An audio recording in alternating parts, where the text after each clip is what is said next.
Olha só que coisa, Vicente. Ele não era apoiado por nenhum jornal. Todo mundo era contra ele. É incrível, mas foi exatamente isso que aconteceu, Gil. Na verdade, só as críticas, só os aspectos negativos do governo é que eram noticiados. As boas realizações de Getúlio Vargas eram boicotadas pelos jornais de grande circulação.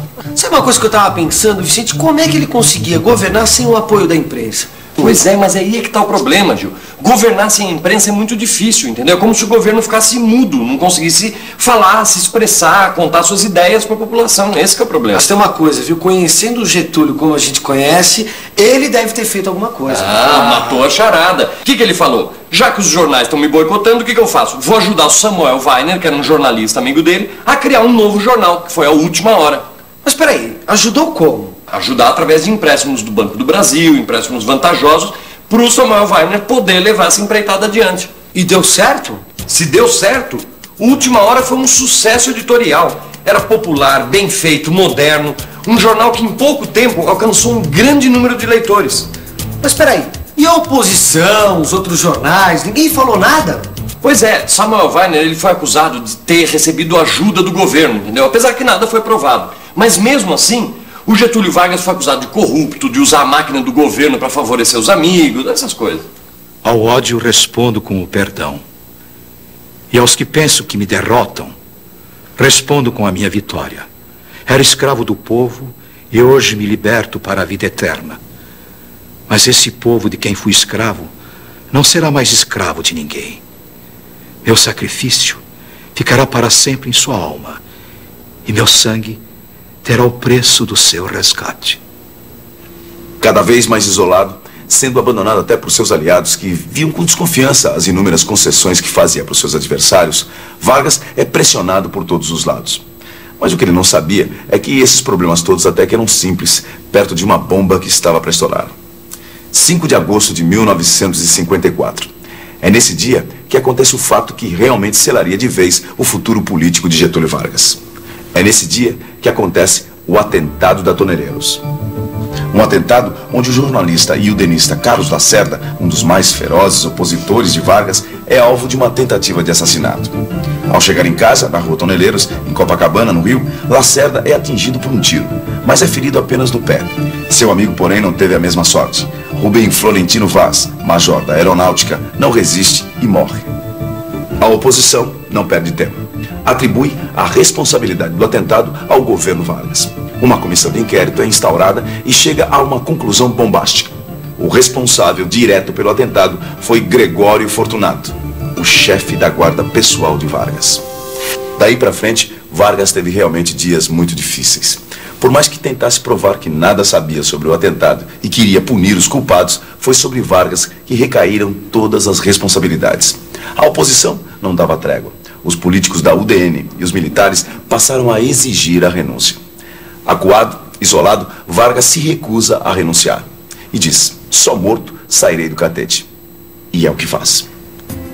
Na noite do dia 24 de agosto de 1954, Vargas pega uma arma e com um tiro no coração põe fim à própria vida. Vargas se suicidou. Lutei contra a expoliação do Brasil. Lutei contra a expoliação do povo. Tenho lutado de peito aberto. O ódio, as infâmias, a calúnia não abateram meu ânimo. Eu vos dei a minha vida. Agora ofereço a minha morte. Nada receio.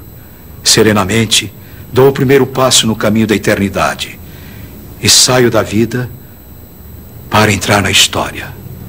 Como você pôde perceber por essas imagens, o suicídio de Vargas realmente provocou um grande impacto na população.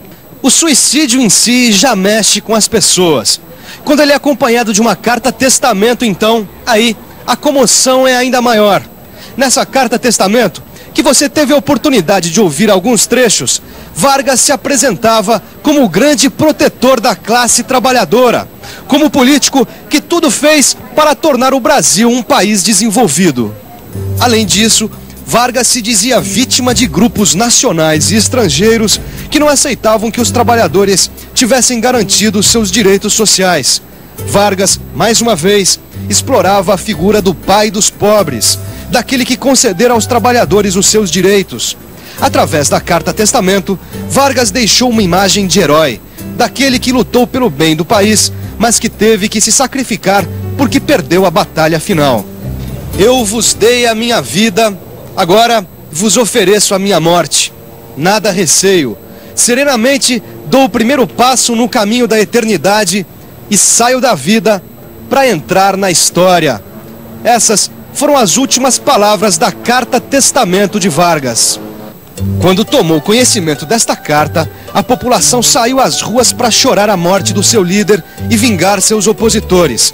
Quebra-quebra, greves, jornais apedrejados e incendiados. A população se manifestava contra os opositores do presidente morto. E assim, termina a trajetória de um dos presidentes mais populares da história do Brasil. E falando em história, que tal a gente dar uma revisada no que aprendeu hoje? E atenção, se liga aí que é a hora da revisão. Na teleaula de hoje, você viu que o segundo governo de Vargas foi marcado por forte oposição e por uma série de outros problemas, como greves de trabalhadores e inflação. Você ainda viu o que foi o atentado da Toneleiros, o episódio que acabou levando Vargas ao suicídio. E, finalmente, você conheceu trechos da Carta Testamento que Vargas deixou.